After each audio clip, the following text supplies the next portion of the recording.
Hello, you wonderful people. So I literally just filmed a video where I talked about basically my early experiences with anime.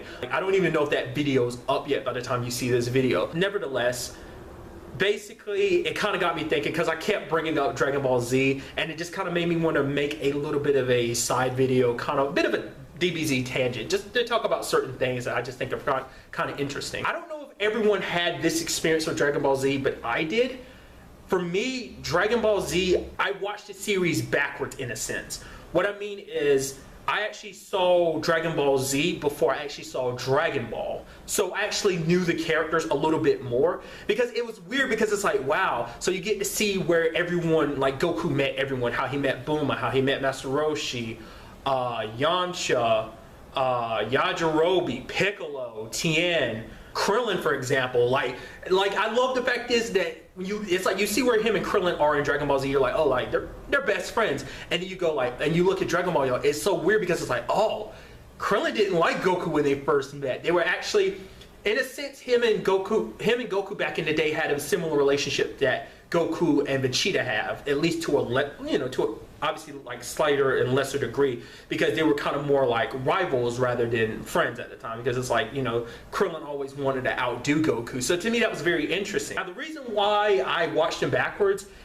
do correct me if I'm wrong, because this was an extremely long time ago, so maybe I missed something, but it's because at the time I don't know if Toonami was airing Dragon Ball. I know eventually they did, because eventually it was like, oh, Dragon Ball and then an episode of Dragon Ball Z weekdays in the afternoons. But I don't know if that's because, at the time maybe Toonami didn't have the rights to Dragon Ball. They had the rights to Dragon Ball Z but not Dragon Ball. I mean, I'm very curious. Like, I feel, especially with the way their animation is done, it makes me think obviously Dragon Ball was done first. So I mean, I could be completely wrong, but that was something that just like, I do remember that, like, because I knew the characters more from Dragon Ball Z than I did Dragon Ball. And it's like, oh, this is how you met them.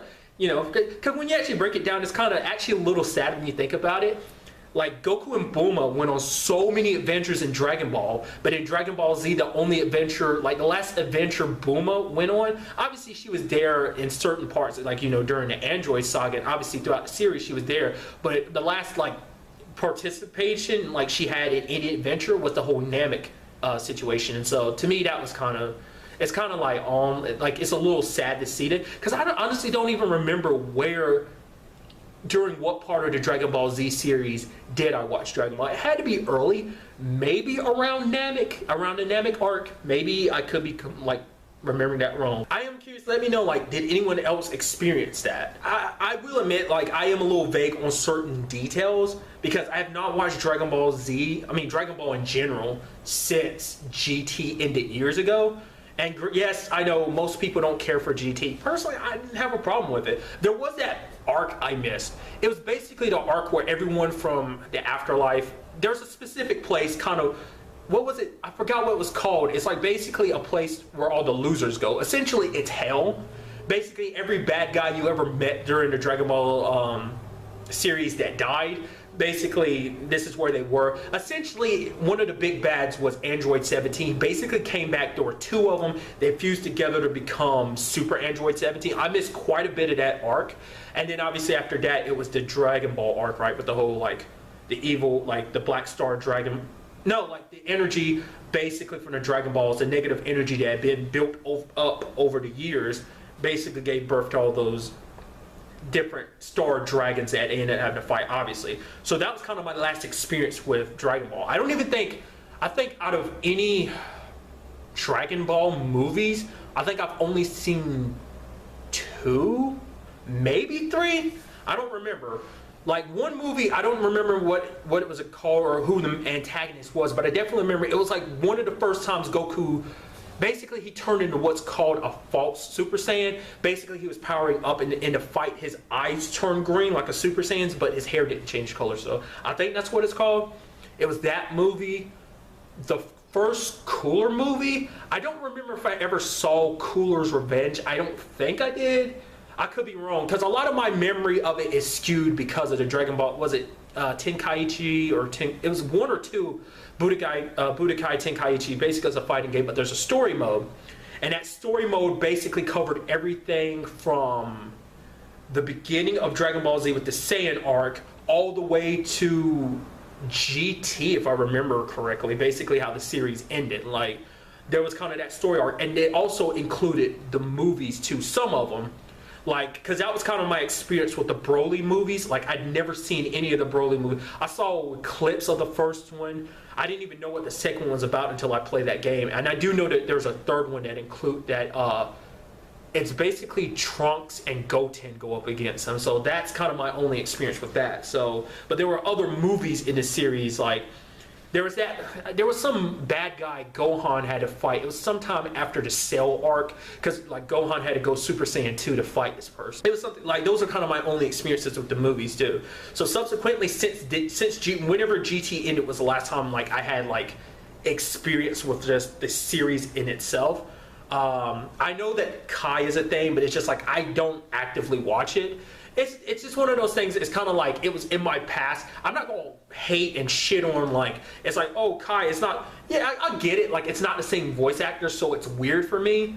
I'm sure a lot of people feel like that when it's just like, oh, I like the Japanese voice acting for Dragon Ball Z, but it's like, oh, I hate the American, you know, the English voice acting, whatever, you know, cup of teas and whatnot. Everyone's, you know, got their own likes and dislikes. But nevertheless, it's something I do pop in every once in a while. Like the TV might be turned to Cartoon Network just because it's like it's on as background noise or whatever, and I might catch glimpses. It's like, oh, I remember this episode. I love it. Like I remember, I think it was like currently it's still on the Cell arc, the Android/Cell arc, and basically it was like around a time it was getting like. Trunks had already left, and basically Goku was there. He's like, oh, I can't believe this is Vegeta's baby. She's like, huh, how'd you know it was Vegeta's?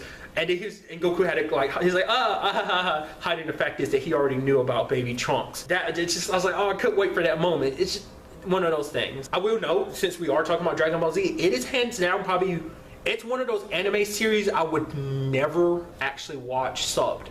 Like, it's, you know, I bounce back in between it, but it's just one of those series I would never watch sub, just because I'm so accustomed to the American, like the English voice acting for it, because it's like, oh, these are the voices I grew up with, I know them so well, so that's why I would never watch it sub. Same thing for Full Metal Alchemist, Cowboy Bebop, stuff like that.